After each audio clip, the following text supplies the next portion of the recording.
अस्सलामुअलैकुम स्टूडेंट्स, उम्मीद करता हूँ आप तमाम लोग खैर खैरियत से होंगे और बहुत ज़्यादा बेहतरीन ज़िंदगी गुजार रहे होंगे। स्टूडेंट्स, आज की इस वीडियो में हम दोबारा से पाकिस्तान नेवी कैडेट की टेस्ट प्रिपरेशन करेंगे, जिसमें हम फिज़िक्स और इंग्लिश के अहम तरीन सवालात को देखेंगे और इनको समझेंगे भी। तो वीडियो को एंड तक देखेंगे तभी आपकी सारी कन्फ्यूजन्स क्लियर हो सकेंगी। वीडियो को जल्दी से बिना टाइम वेस्ट किए स्टार्ट करते हैं। फर्स्ट क्वेश्चन देख लेते हैं यहाँ पे। Question number 1, a bomber drops a bomb when it is vertically above the target, it Mrs the target because of dash. अच्छा जी, एक बॉम्बर है जो कि बॉम्ब गिराता है वर्टिकली, ठीक है, अपने टारगेट के ऊपर। अब वो जो टारगेट है वो बॉम्ब जो है वो टारगेट को मिस कर देता है। उसकी वजह बतानी कि क्यों। Vertical component of velocity of bomber, B पर है फोर्स ऑफ ग्रेविटी, सी पर acceleration of the bomber and D पर है horizontal component of the velocity of bomber. तो जल्दी से बोर्ड में चल के इसको थोड़ा सा समझते हैं। हम देख लेते हैं जल्दी से। अब बॉम्बर ड्रॉप सा, एक बॉम्बर है ये, ठीक है। ये एक जहाज में बैठा हुआ है, ठीक है, या एक हेलीकॉप्टर में बैठा हुआ है, जो भी आप इसको समझ लें। इसने ये बॉम्ब ड्रॉप करा, ठीक है। अब यहाँ पर हम बॉम्ब ले लेते हैं। ये बॉम्ब ड्रॉप करा। अब जो इसका टारगेट था वो था ये हमारे पास इसका टारगेट बना हुआ है। इसने इधर बॉम्ब ड्रॉप करा। अब ये जो है, ये जो जहाज़ है, ये तो किसी स्पीड से चल रहा होगा ना। जैसे ही इसने ड्रॉप करा तो जहाज़ आगे मूव कर गया। तो जब जहाज़ ये इस डायरेक्शन में आगे मूव कर रहा है तो जाहिर सी बात है बॉम्बर भी आगे मूव कर रहा होगा। जहाज़ भी आगे मूव कर रहा है, बॉम्बर भी आगे मूव कर रहा है। जब बॉम्बर आगे मूव कर रहा है तो उसके हाथ में जो बॉम्ब है वो भी आगे मूव कर जाएगा। तो जब इसने फेंका तो ये हॉरिजॉन्टली, क्योंकि जहाज़ तो हॉरिजॉन्टल चल रहा होता है, तो हॉरिजॉन्टल जब जा रहा होगा तो बॉम्बर का जो बॉम्ब है वो भी हॉरिजॉन्टल आगे की तरफ चले जाएगा और इस पॉइंट की जगह वो इस पॉइंट पर कहीं आकर गिर जाएगा, ठीक है। तो ये हॉरिजॉन्टल कंपोनेंट की वजह से हो रहा है। तो यहाँ पर ऑप्शन नंबर डी जो था, हॉरिजॉन्टल कंपोनेंट ऑफ वेलोसिटी, वो हमारा आंसर बिल्कुल ठीक करेक्ट होगा। Option number D, horizontal component, ठीक है। नेक्स्ट क्वेश्चन देख लेते हैं। Question number 2, the property of the moving object by virtue of which it exerts force on the object tries to stop it is dash. अच्छा जी, अच्छा, वो एक मूविंग ऑब्जेक्ट है। फॉर एग्जांपल एक बॉल है, आपने उसको मूव करवाया, ठीक है, मूव हो रहा है वो।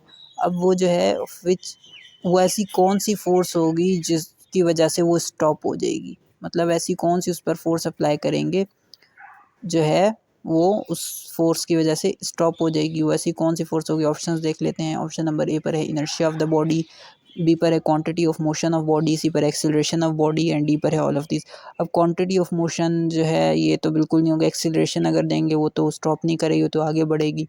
ऑल ऑफ दीज भी नहीं होगा क्योंकि बी और सी नहीं है। तो ऑप्शन नंबर ए करेक्ट है, inertia of the body. Inertia क्या होता है?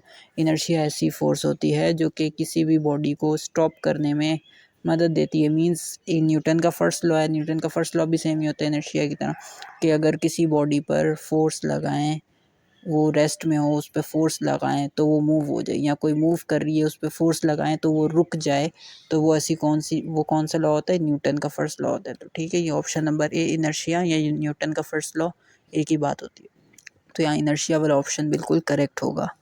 नेक्स्ट क्वेश्चन देख लेते हैं। Question number 3, the dot product of force and velocity is equal to dash. अच्छा जी, डॉट प्रोडक्ट यानी कि मल्टीप्लाई करेंगे, डॉट वाला जो मल्टीप्लाई होता है फोर्स और वेलोसिटी का डॉट प्रोडक्ट करेंगे तो क्या आंसर आता है। तो जब फोर्स और वेलोसिटी को डॉट प्रोडक्ट करते हैं, ऑप्शन देख लेते हैं। पर है पावर, बी पर है इम्पल्स, सी पर है कपल एंड डी पर है मोमेंटम। तो यहाँ जो करेक्ट ऑप्शन है वो ऑप्शन ए बिल्कुल करेक्ट होने वाला है, जो कि है पावर। जब हम फोर्स और वेलोसिटी का डॉट प्रोडक्ट निकालते हैं तो पावर बनता है। अच्छा जी, नेक्स्ट क्वेश्चन देख लेते हैं। Question number 4, the escape velocity from the earth gravitational field depends upon dash. अच्छा जी, जो अर्थ पर यानी कि ज़मीन पर से जो एस्केप वेलोसिटी है वो जब हो जाती है, एस्केप वेलोसिटी हम किसी भी ऑब्जेक्ट की निकालते हैं तो वो किस चीज़ पर डिपेंड करती है, वेलोसिटी कब एस्केप हो जाती है अर्थ से। तो ऑप्शन देख लेते हैं। पर है रोटेशन ऑफ अर्थ, बी पर है मास ऑफ बॉडी, सी पर है radius of earth and D पर है मास ऑफ अर्थ। अच्छा, इसको थोड़ा सा डिटेल में समझते हैं, उसके बाद आपको समझ आएगा बोर्ड पे चल के। अच्छा, अब यहाँ पर देख लें, हमारे पास ये एक सर्कल है, ठीक है। इसको हम मान लेते हैं क्या? अर्थ, ठीक है। थोड़ा सा और बड़ा कर लेते हैं। हाँ, अब ये हमारे पास है अर्थ।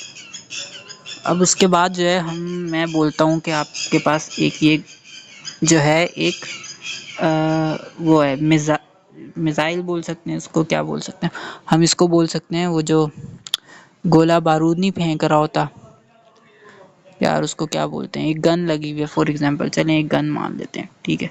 अब ये गन है, ठीक है। अब आपने क्या किया, इस गन से फायर किया, ठीक है। फायर करेंगे, ये गोली निकली, गई गई गई, स्पीड से गई। एक पॉइंट ऐसा आएगा कि इस गोली की स्पीड कम हो जाएगी और ये नीचे गिरना शुरू हो जाएगी, ठीक है। ठीक है, इधर तक गिर गई, ठीक है। अब फॉर एग्जांपल आपने ज़्यादा अच्छी वाली गन लगाई हुई है तो उसकी स्पीड ज़्यादा दूर तक जाएगी, फिर वो नीचे गिरना शुरू हो जाएगी, इधर तक आ जाएगी। और ज़्यादा अच्छी स्पीड वाली गन लगाई हुई है तो वो यूं एक पैराबोलिक बना के इधर आ जाएगी। और ज़्यादा अच्छी स्पीड वाली बनाई है तो वो यूं आ जाएगी। फिर और ज़्यादा अच्छी स्पीड वाली गन है तो उसकी यूं पूरा एक चक्कर काट लेगी, ठीक है, अर्थ का। ठीक है, अब ये अर्थ का चक्कर काट लिया इसने। फिर अगर आप इसकी और ज़्यादा स्पीड कर दें गन की, बुलेट की, तो ये ऐसा होगा कि ये जो है ना निकल जाएगी लेकिन फिर कभी अर्थ पे वापस ही नहीं आएगी। तो ऐसी स्पीड जिसकी वजह से कोई भी ऑब्जेक्ट अर्थ से इतना दूर चला जाए कि वो वापस ही ना आए, उस वेलोसिटी को बोलते हैं एस्केप वेलोसिटी। ठीक है, अब एस्केप वेलोसिटी डिपेंड किस चीज़ पर करती है, हमारे पास ऑप्शंस दिए हुए थे, उसमें से जो ऑप्शन नंबर सी है, रेडियस ऑफ अर्थ, अर्थ के रेडियस पर डिपेंड करती है। मतलब अगर रेडियस अर्थ का छोटा है तो एस्केप वेलोसिटी जल्दी आ जाएगी, मतलब जल्दी वेलोसिटी जो है आ जाएगी, एस्केप की इतनी ज़्यादा स्पीड की ज़रूरत नहीं पड़ेगी। लेकिन अगर अर्थ का रेडियस बड़ा है तो हमें ज़्यादा टाइम लगेगा एस्केप वेलोसिटी तक पहुंचाने में ऑब्जेक्ट को, ठीक है। तो रेडियस ऑफ अर्थ वाला ऑप्शन हमारा बिल्कुल करेक्ट है, radius of earth, option number C है ये। अच्छा जी, नेक्स्ट क्वेश्चन देख लेते हैं, question number 5। If the velocity of body becomes half the kinetic energy of the body will become dash. अच्छा जी, अगर एक बॉडी है जिसकी वेलोसिटी हमारे पास क्या है, हाफ है, यानी कि आधी है, तो जो काइनेटिक एनर्जी होगी उस बॉडी की वो क्या होगी। तो काइनेटिक एनर्जी जो होती है ना हमेशा बॉडी का जितनी बॉडी की वेलोसिटी होती है ना उसका हाफ होती है हमेशा, ये याद रखना। क्योंकि काइनेटिक एनर्जी का फॉर्मूला होता है हाफ mv², ठीक है। तो इसलिए काइनेटिक एनर्जी वेलोसिटी की, बॉडी की वेलोसिटी का भी हाफ होती है। तो जब बॉडी की वेलोसिटी हाफ है तो उसका हाफ अगर और करेंगे हाफ तो 1/4 बनेगा, जो कि ऑप्शन नंबर ए है, 1/4। ठीक है, इसकी पूरी डेरिवेशन होती है, ये आप लोग इंटरनेट से सर्च करके देख सकते हैं, अभी इतना टाइम नहीं है तो डिराइव नहीं करेंगे, बस इतना बता रहा हूँ कि वो 1/4 हो जाएगी। ऑप्शन नंबर ए बिल्कुल करेक्ट होगा। नेक्स्ट क्वेश्चन देख लेते हैं, question number 6। 60 kilogram man in a lift which is moving upward with an acceleration of 4.9 metre per second square will have an apparent weight of dash. अच्छा जी, एक 60 kilogram का बंदा है, लिफ्ट में है, ठीक है, 60 किलो उसका वेट है। अब लिफ्ट जो है ऊपर मूव करिए, कितनी स्पीड से मूव करिए lift, 4.9 metre per second square से। अब हमें बताना है कि उसका अपैरेंट वेट कितना होगा। अब यहाँ पर देख लेते हैं, हमारे पास एक पर्सन है, ठीक है, ये पर्सन है, इसका वेट कितना है, 60 किलोग्राम, 60 किलोग्राम इसका वेट है। अब ये लिफ्ट में है, ठीक है, ये एक हमने लिफ्ट बना दी। अब ये लिफ्ट जो है ऊपर की तरफ मूव कर रही है। अब जब लिफ्ट ऊपर की तरफ मूव कर रही है तो लिफ्ट की जो स्पीड है वो है 4.9 मीटर पर सेकंड स्क्वायर से लिफ्ट मूव कर रही है, ठीक है। अब जब lift 4.9 metre per second square से मूव कर रही है तो हमें इसका अपैरेंट वेट बताना है। अपैरेंट वेट का फॉर्मूला होता है, अपैरेंट वेट मतलब जब देखें, जब वेट जब ऊपर जा रहा होता है ना तो वेट बढ़ जाता है। फॉर एग्जांपल अगर 60 किलोग्राम का ये बंदा है तो जब ये ऊपर जा रही होगी ना तो थोड़ा सा वेट बढ़ जाएगा। और वो क्यों बढ़ेगा, क्योंकि लिफ्ट का अपना भी जोर ऊपर की तरफ लग रहा होगा, ठीक है। लिफ्ट के अपने की जोर की वजह से ये जो वेट है ये बढ़ जाएगा। और जब लिफ्ट नीचे आ रही होती है और अंदर कोई वेट हो तो 60 किलोग्राम से उस बंदे का वेट कम हो जाएगा, ठीक है। तो ऊपर जाती है तो वेट बढ़ता है, नीचे आती है लिफ्ट तो वेट कम होता है। तो अब इसका जो अपैरेंट वेट का फॉर्मूला है वो हमारे पास है एम जी, यानी कि ग्रेविटी प्लस एक्सीलरेशन, ठीक है। तो मास हमारे पास कितना आ जाएगा पर्सन का, 60, ग्रेविटी कितनी होती है 9.8, प्लस ये जो हमारे पास लिफ्ट का एक्सीलरेशन है वो कितना है 4.9। तो जब इसको हम कैलकुलेट करके आंसर निकालेंगे तो 882 हमारा करेक्ट आंसर आएगा। इसकी फोर्स कितनी आएगी 882 न्यूटन। तो ऑप्शन नंबर डी हमारा बिल्कुल करेक्ट होगा।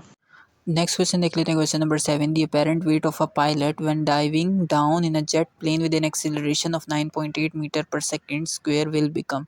अच्छा जी, एक पायलट है जिसका हमें अपैरेंट वेट बताना है कि क्या होगा जब वो जेट से नीचे छलांग मार रहा है। अब जेट है, प्लेन है, जेट है, उसके अंदर से जब उसने छलांग मारी ना तो उस प्लेन की स्पीड थी, एक्सीलरेशन थी, कितनी थी, सॉरी, जो पायलट था उसकी स्पीड थी कितनी, जब वो नीचे गिर रहा था तो उसकी स्पीड थी 9.8 मीटर पर सेकंड की। ठीक है, 9.8 मीटर पर सेकंड स्क्वायर की स्पीड थी। अब हमें बताना है कि उसका अपेरेंट वेट कितना होगा। अब जब मैंने बताया कि कोई पर्सन अगर नीचे आ रहा हो, जैसे लिफ्ट थी, लिफ्ट से जब नीचे आ रहे थे तो वेट कम हो रहा था, और जब ऊपर जा रहे थे तो वेट बढ़ रहा था। इसी तरह यहाँ पे भी है, प्लेन से पायलट नीचे आ रहा है, नीचे की तरफ आ रहा है, उसकी स्पीड 9.8 मीटर पर सेकंड है। ग्रेविटी की स्पीड भी 9.8 मीटर पर सेकंड होती है, ग्रेविटी टोटल अर्थ पे। तो 9.8 एक्सीलरेशन और ग्रेविटी आपस में कैंसिल हो जाएंगे और ज़ीरो हो जाएगा। तो कितना उसका वेट वहाँ पर ज़ीरो हो जाएगा हवा में। तो ऑप्शन नंबर डी यहाँ पे हमारा बिल्कुल करेक्ट है, जो कि है ज़ीरो। अच्छा जी, नेक्स्ट क्वेश्चन है the question number 8। The geostationary satellites are. Geostationary satellites जो है I think 35,000 plus kilometres earth से दूर जो है ऑर्बिट लगाते हैं अर्थ के गिर्द। ठीक है, तो ये हमें बताना है कि क्या होते हैं। स्टेशनरी होते हैं with respect to earth, rotating with speed of earth. अच्छा जी, स्पीड ऑफ अर्थ से ही रोटेट कर रहे होते हैं, रोटेटिंग वेरी फास्टली, ज़्यादा फास्ट रोटेट कर रहे होते हैं, रोटेटिंग वेरी स्लोली, या बहुत हल्के स्लो ये रोटेट कर रहे होते हैं। तो ऑप्शन नंबर ए यहाँ पे बिल्कुल करेक्ट है, जो कि है stationary with respect to earth. Earth के अकॉर्डिंग ये जो है ये स्टेशनरी रहते हैं। ठीक है, और ये जो है ये मतलब पूरा ऑर्बिट लगा रहे होते हैं अर्थ के गिर्द 35,000 किलोमीटर प्लस से। एग्जैक्ट वैल्यू मुझे याद नहीं है, लेकिन यहाँ पर ऑप्शन नंबर ए बिल्कुल करेक्ट है। अच्छा जी, नेक्स्ट क्वेश्चन है question number 9। ml-1 t-1 are the dimension of. अच्छा जी, ml-1 और t⁻−1 जो है किस चीज़ की डायमेंशन है। ऑप्शन नंबर ए देख लेते हैं, एंगुलर मोमेंटम, बी पर है पावर, सी पर है इम्पल्स एंड डी पर है विस्कोसिटी। तो यहाँ जो करेक्ट ऑप्शन है वो डी बिल्कुल करेक्ट है, जो कि है विस्कोसिटी। विस्कोसिटी की होती है mm stands for mass, l जो है लेंथ को बोलते हैं यानी कि 1/L, और t जो है टाइम को बोलते हैं तो 1/T। m 1/L 1/T या ml inverse t inverse. Option number D यहाँ पे करेक्ट है, जो कि है विस्कोसिटी। ये विस्कोसिटी की डायमेंशन है। अच्छा जी, नेक्स्ट क्वेश्चन देख लेते हैं। A 2 metre high tank is full of water. अच्छा, एक 2 मीटर का टैंक है, 2 मीटर हाई टैंक। अच्छा जी, 2 मीटर का टैंक है जो कि पानी से भरा हुआ है। A hole is made in the middle of the tank. अच्छा जी, होल जो है मिडल में, यानी कि कितना, 2 मीटर का टैंक है तो यानी कि 1 मीटर पर क्या बना है, होल बना है। ठीक है, अब जो है हमें बताना है E flux, speed of E flux कितनी होगी। ई फ्लक्स बोलते हैं कि जो जब उसके अंदर होल बनाएंगे तो पानी बाहर आएगा, जाहिर सी बात है। अब जो पानी के बाहर आने की जो स्पीड है ना वो बतानी है, वो होती है ई फ्लक्स। बाहर आने की स्पीड किसी भी फ्लूइड के या पानी के, लिक्विड के या गैस के बाहर आने की स्पीड को ई फ्लक्स बोलते हैं। तो ई फ्लक्स की स्पीड बतानी है। अब ई फ्लक्स की स्पीड कैसे पता चलेगी, हमारे पास एक फार्मूला है ई फ्लक्स का। क्या फार्मूला है, formula efflux is equals to height of tank, यानी कि कितनी हाइट ऑफ टैंक कितनी थी, 2 मीटर थी। उसके बाद मल्टीप्लाई बाय ग्रेविटी, ग्रेविटी कितनी है 9.8 है। उसके बाद मल्टीप्लाई बाय, तीन चीज़ों को मल्टीप्लाई करना है, under root height of tank multiply by gravity multiply by height of hole, यानी कि जो होल कितनी हाइट पे लगा हुआ था। होल था मिडल पे, तो मिडल कितना था 1 मीटर का, यानी कि 2 का मिडल कितना होगा 1 होगा। तो ये जब तीनों को मल्टीप्लाई करेंगे तो हमारे पास आंसर आएगा 4.42। अच्छा, नेक्स्ट क्वेश्चन है क्वेश्चन नंबर 11। अच्छा, कुछ यहाँ पे 10 क्वेश्चंस इंग्लिश के स्टार्ट होंगे। तो द पावर फेलियर रिमेन्ड। अच्छा जी, पावर फेलियर जो है यानी कि जो पावर ख़त्म हुई है वो रिमेंड रहेगी, यानी कि वो चलती रहेगी, पावर फेल रहती रहेगी जब तक वो रिपेयर ना हो जाए। ठीक है, डैश इट वाज रिपेयर्ड। अब सेंटेंस कंप्लीट करना, ऑप्शंस देख लेते हैं। ए पर है as long as it was repair, as long so long as it was repair, and D पर है, सी पर है अनलेस इट वाज रिपेयर्ड। तो यहाँ जो करेक्ट ऑप्शन है वो सी बिल्कुल करेक्ट है, the power failure remained unless it was repaired. Next question देख लेते हैं। He didn't go anywhere dash his mother allows him. यहाँ पे भी वही क्वेश्चन है, बिल्कुल उसी तरह का जो है क्वेश्चन दिया गया है कि वो कहीं पे भी नहीं जाएगा जब तक उसकी अम्मी उसको परमिशन नहीं देती थी। तो ऑप्शंस देख लेते हैं। पर as long as, his mother allows him, B पर है so long as his mother allows his, and D पर C पर है unless his mother allows him। तो यहाँ करेक्ट ऑप्शन अगेन C ही होगा जो कि है he didn't go anywhere unless his mother allows him। Next question देख लेते हैं, question number 13। The trees uprooted by the windstorm are dash in the middle of the road। अच्छा जी, जब wind storm यानी कि हवा का तूफ़ान आया था तो जो ट्रीज़ की जो शाखें थी, जो रूट्स थी, वो रोड के दरमियान में आ गई। तो इसके अंदर हमें करेक्ट जो है वर्ब पुट करना है। यहाँ पर कौन सा वर्ब आएगा? ऑप्शंस देख लेते हैं। यहाँ पर है लाई, लाइंग, लेन, लेड। तो यहाँ जो करेक्ट ऑप्शन है वो ऑप्शन बी करेक्ट है जो कि है lying. The tree uprooted by the wind storm are lying in the middle of the road, यानी कि वो रोड के बीच में आ गई। तो ऑप्शन नंबर बी यहाँ पे बिल्कुल करेक्ट है जो कि है लाइंग। नेक्स्ट क्वेश्चन देख लेते हैं, question number 14। Heavy rains dash the sea level. अच्छा, हैवी रेन्स यानी कि तेज़ बारिशों ने सी यानी कि समंदर का जो लेवल था वो क्या कर दिया? बढ़ा दिया। बढ़ेगा, जाहिर सी बात है, पानी ज़्यादा आएगा, बारिश होगी तो समंदर का पानी बढ़ जाएगा। ठीक है, तो ये हमें बताना है कि कौन सा करेक्ट ऑप्शन आएगा इसमें से रेज का। और ऑप्शन ए पर है रोज, बी पर है रेज्ड, सी पर है रेजिंग, एंड डी पर है राइजिंग। तो यहाँ जो करेक्ट ऑप्शन है वो बी बिल्कुल करेक्ट है जो कि है raised. Heavy rains raised the sea level. Next question है, question number 15। Would you please dash make a noise. अच्छा जी, तो वुड आ गया है, तो हमारे पास जो है क्या आप प्लीज़ शोर नहीं करेंगे, ये बोलना चाह रहे हैं यहाँ पर। क्या आप प्लीज़ शोर नहीं करेंगे? तो ये अब देखें, यहाँ पर कुछ स्टूडेंट्स गलती क्या करेंगे, बी या सी में से कोई लगाएंगे, डू नॉट या डोंट लगाएंगे। डू नॉट और डोंट एक ही चीज़ होती है, ये सिर्फ डू नॉट का शॉर्ट फॉर्म होता है डोंट। ठीक है, तो बी और सी बिल्कुल गलत आंसर है। नॉट और नो में से हो सकता है। अच्छा, ये बी और सी गलत क्यों है? क्योंकि इसमें डू आ रहा है।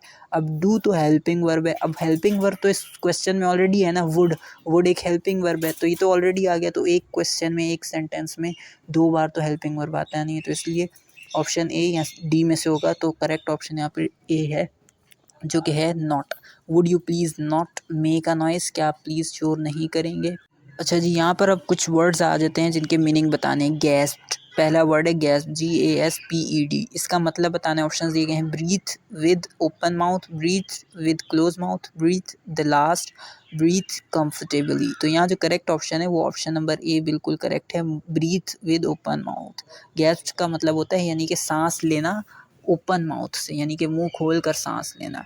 ठीक है, तो इसको हम क्या बोलते हैं? गैस्प्ड। ऑप्शन ए यहाँ पे बिल्कुल करेक्ट है। नेक्स्ट क्वेश्चन देख लेते हैं, क्वेश्चन नंबर 17। सजेशन का जो है हमें सिनोनियम बताने हैं, यानी कि सजेशन के मीनिंग बताने हैं। ए पर है प्रपोजल, बी पर है एडवाइस, सी पर है ऑर्डर, एंड डी पर है रिक्वेस्ट। तो यहाँ जो करेक्ट ऑप्शन है वो बी बिल्कुल करेक्ट है जो कि है एडवाइस।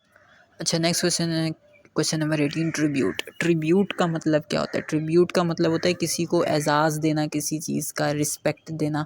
तो इसका सिनोनियम देखेंगे। ऑप्शन नंबर ए पर है होमेज, बी पर है एबेसमेंट, सी पर है रिलक्टेंस, एंड डी पर है फाइडेलिटी। तो यहाँ जो करेक्ट ऑप्शन है वो ऑप्शन ए ही बिल्कुल करेक्ट होने वाला है जो कि है होमेज। नेक्स्ट सिनोनियम आ जाता है 19। Question number 19। Farewell. Farewell options देख लेते हैं। ए पर है reception, goodbye, welfare, and welcome. अच्छा जी, किसी को खुदा हाफिज़ करने को बोलते हैं फेयरवेल। ठीक है, तो यहाँ पर ऑप्शन बी बिल्कुल करेक्ट होगा जो कि है गुड बाय। ठीक है, यानी कि उसको सलामती की दुआ पेश कर रहे होते हैं कि आप अच्छे से जाएँ, ठीक है, खुश रहें, तो ये फेयरवेल होती है। ठीक है, गुड बाय हमारा करेक्ट ऑप्शन होगा। नेक्स्ट क्वेश्चन देख लेते हैं, क्वेश्चन नंबर 20। फीड्स। फीड्स क्या होता है? फीड्स हमारे पास होता है कोई भी ट्रिक्स वगैरह जो होती हैं। तो ये ऑप्शन नंबर ए पर ही ट्रिक्स लिखा है, मैंने बता दिया गलती से। तो ये ट्रिक्स हमारा बिल्कुल करेक्ट आंसर होगा। फीड्स का मतलब ट्रिक्स होता है, कोई भी शॉर्ट ट्रिक्स होती हैं, यानी कि तरीक़े। तो वो बिल्कुल ए ऑप्शन हमारा बिल्कुल करेक्ट है। तो आज की इस वीडियो में इतना ही। उम्मीद करता हूँ पसंद आई होगी। लाइक करें, सब्सक्राइब करें चैनल को, फ्रेंड्स के साथ शेयर करें। Thank you very much for watching this video till the end. Allah.